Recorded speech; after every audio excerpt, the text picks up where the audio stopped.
mañana. Bueno, hoy es lunes.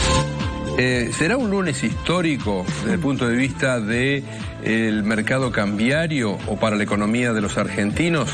Bueno, se lo vamos a preguntar a Diego De Quino, que es un economista que habitualmente nos ilustra con un lenguaje sencillo, entendible, de qué puede pasar hoy en los mercados que van a empezar a operar seguramente a partir de las 10 de la mañana, o 9, 8 y media, cuando abren los bancos. Vamos a ver dónde se posiciona Diego De Quino.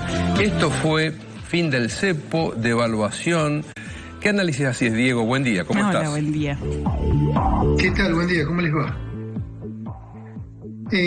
Sí, no, es fin del cepo, ¿no? Técnicamente en eso yo coincido con el gobierno. No es una devaluación. Devaluar hubiera sido que hubieran cambiado el tipo de cambio fijo, como pasó en diciembre del 2023, ¿no? Pero esto obviamente sí, también implica que el precio del dólar deja de tener, en el caso del mercado de importador-exportador, deja de tener la previsión de una lapicera, que es que la anotaba todos los días el Banco Central. Ahora va a tener cierta incertidumbre, que es este tema de las bandas cambiarias, ¿no? Entre 1.000 y 1.400 pesos, el tipo de cambio va a flotar en los extremos. Con el poder de fuego que tiene el Banco Central, lo va a volver a su ruta, ¿no? Pensemos que la banda cambiaria es como una ruta que despliega el gobierno va a intentar, como los autos, los vehículos, que vayan más o menos por el medio, ¿no? Si uno va por la banquina de un lado u otro, termina teniendo un accidente. En la figura cambiaria es lo mismo, ¿no? Entonces, el gobierno va a intentar que el tipo de cambio camine en torno a los 1.200 pesos. Esta es la realidad. Ahora, Diego, ese precio, ese costo, esos 1.200 pesos que vos decís, o el que tenga a partir de la apertura de los mercados, ¿puede indicar cuál es la confianza que existe en las medidas que ha tomado el gobierno el viernes? Mira, el mercado, yo digo, hay que mirar esto a los próximos 45 días, seamos realistas. Hoy, cuando abra el mercado, ¿en qué valor va a abrir? Bueno, lo más probable es que abra en torno a los 1.320, 1.315. Pensemos que el viernes cerró en 1.330, sí, más o menos, ¿sí? Sí. Pero en el fin de semana, lo que llaman los dólares cripto, que son los que se siguen operando, empezaron a bajar, porque están siempre un poquito más arriba. Recién estaban en 1.312, 1.315, es decir, va a abrir en torno a ese valor. De ahí, a lo largo del día y los días sucesivos, veremos qué ocurre. Yo creo, insisto con esto, que muy probablemente baje primero, después suba y después el gobierno lo vuelva a corregir. Creo que va a pasar un poco eso, ¿no? Bueno. Baje las primeras horas, sí, tendencialmente, luego se va a empezar a especular y el gobierno va a tener mucho poder de fuego, ¿no? Pensemos que van a tener más de 20.000 millones de dólares para intervenir en el mercado. Bueno, alejémonos un poquito del dólar, si te parece, Diego. A ver, estamos en abril, en octubre tenemos elecciones, a este gobierno todavía le queda por delante un par de años o más todavía de gobierno. ¿En qué cambiaría la situación, este nuevo marco cambiario, según vos? A ver, o en todo caso, ¿en qué lo beneficia y qué le falta todavía al plan económico de Milei? Y lo beneficia en términos, mezclando un poco de economía y política, ¿no? En que le da más tiempo. De la manera que veníamos, con el valor fijo, muy retrasado el tipo de cambio, y las soluciones que se habían aplicado, como el dólar blend, que era esta mezcla que le daban a los exportadores, 20% en el contado con liqui y 80% en el oficial, ya no alcanzaban, ¿no? Pero digo, para el valor de la moneda, para que la gente tenga cuenta, el valor de exportación con el cual no se estaba liquidando en las últimas 2 semanas o 3 o muy poquito, eran más o menos 1.150 pesos, es el dólar exportador. Es decir, que si el dólar se ubica en 1.250, 1.300, y va a empezar a aparecer oferta de moneda grande, ¿no? Que son liquidaciones, exportaciones. Entonces, en ese sentido, el gobierno compra tiempo y también creo que lo hacen ahora, porque si esto mismo lo hicieran más adelante, lo hubieran estirado más, ¿no? Para llevarlo yo creo que no podían pasar de julio, me da la sensación, o junio, es decir, 30, 50, 60 días.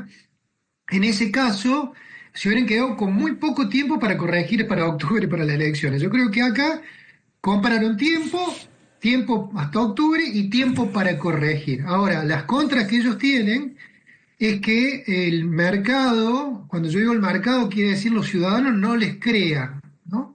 Yo creo que es medio difícil en el corto plazo. Creo que en el corto plazo ellos ganan la pulseada. Corto plazo estamos hablando 60 días.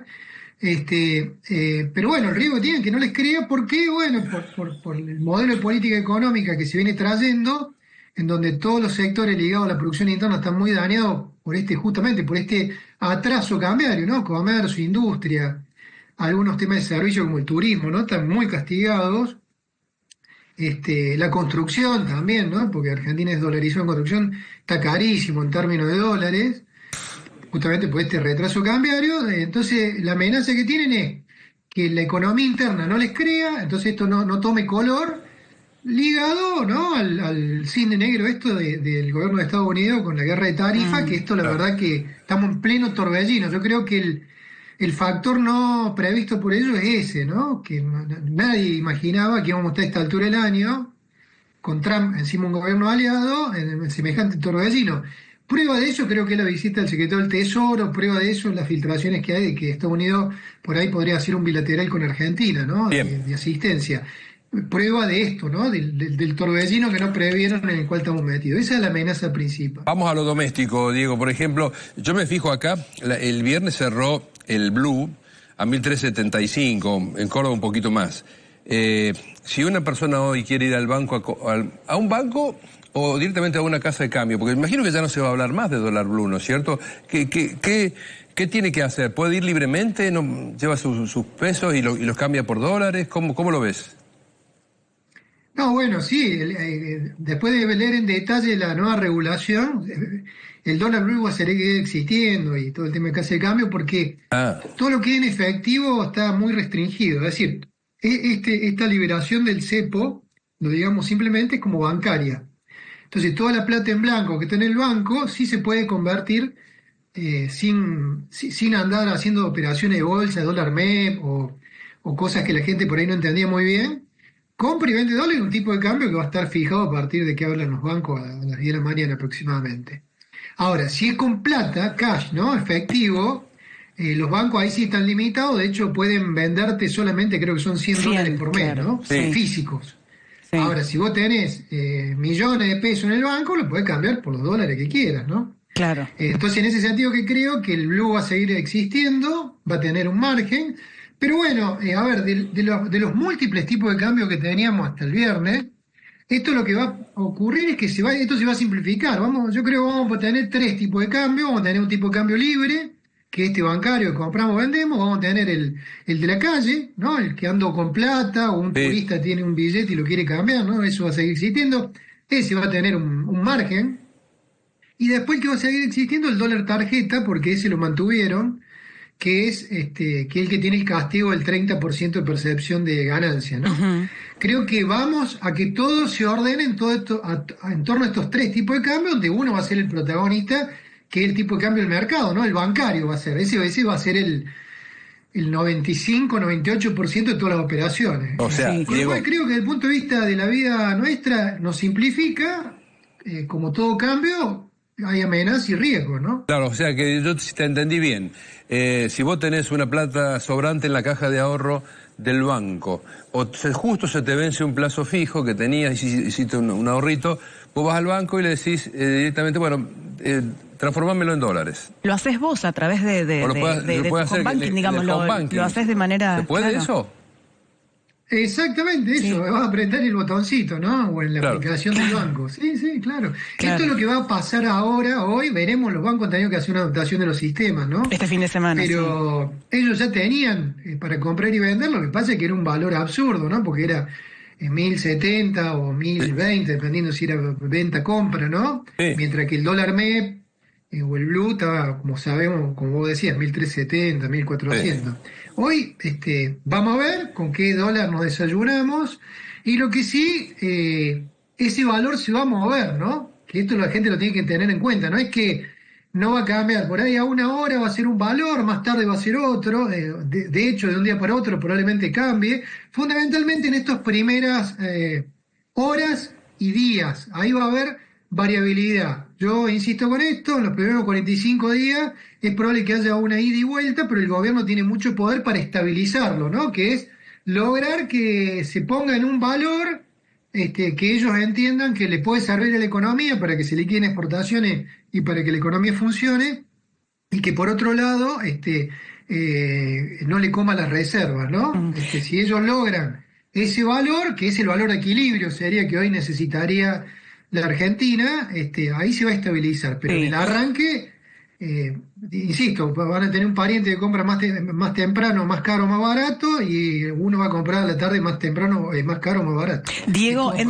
en relación a los precios, porque durante todo el fin de semana los funcionarios del Gobierno Nacional trataron de despegar los precios, sobre todo después del número que recibieron de la inflación el viernes, que no era el número que querían mostrar, que no iba a tener nada que ver los precios, sobre todo hablando de la economía cotidiana, ¿no? Con la que tenemos que lidiar todos los días. Pero es muy difícil en la Argentina no pensar que si se modifica el costo del dólar no se afecten los precios. ¿Cómo ves esto? Sí, digamos, Argentina funciona, tenemos una cabeza muy dolarizada, pero yo no creo que haya tanta transmisión a precios en pesos, ¿no? De los cambios que tenga el tipo de cambio, en la medida que no sea una cosa exagerada. O sea, si hay una corrida, pero bueno, repito, digamos, el Banco Central tiene un montón de herramientas para que el dólar no se vaya más allá de 1.400. Esta es la situación hoy, y yo insisto con esto los primeros 45 días. Con lo cual, dicho eso, mi sensación es que no va a haber una gran transmisión a precio. En algunos casos sí, lo que se llaman los transables, ¿no? Los bienes que están ligados a la cadena de importaciones directamente se importan, ¿no? No sé, un auto, por ejemplo, que importado, bueno, si le cambia el dólar de importación, obviamente, o transmiten parte o todo, digamos, eso irán viendo.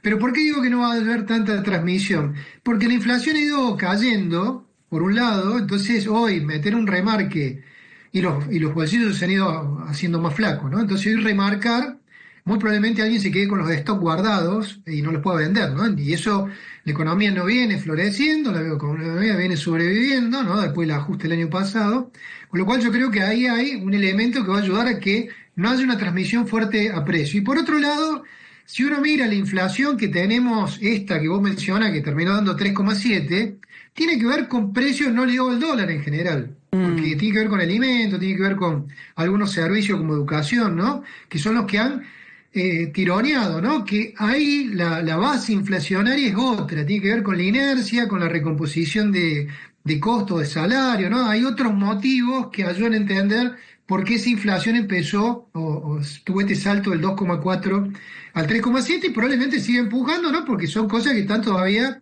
desarticuladas, ¿no? Hay precios que todavía no se han terminado de acomodar, hay puja distributiva dando vuelta, ¿no? Tenemos jubilados que todos los miércoles reclaman legítimamente una recomposición de su haber, eso es puja distributiva, eso significaría presionar más la arca del Estado, más impuestos, más presión de costos si se diera la cadena. Entonces digo, la inflación hoy tiene que ver con cuestiones internas, este respingo que hubo, y por otro lado ha bajado mucho, con lo cual me parece que en el corto plazo elimina esta cosa especulativa argentina de sube el dólar, pongo cualquier precio y espero. Creo que no es tan simple esta vuelta.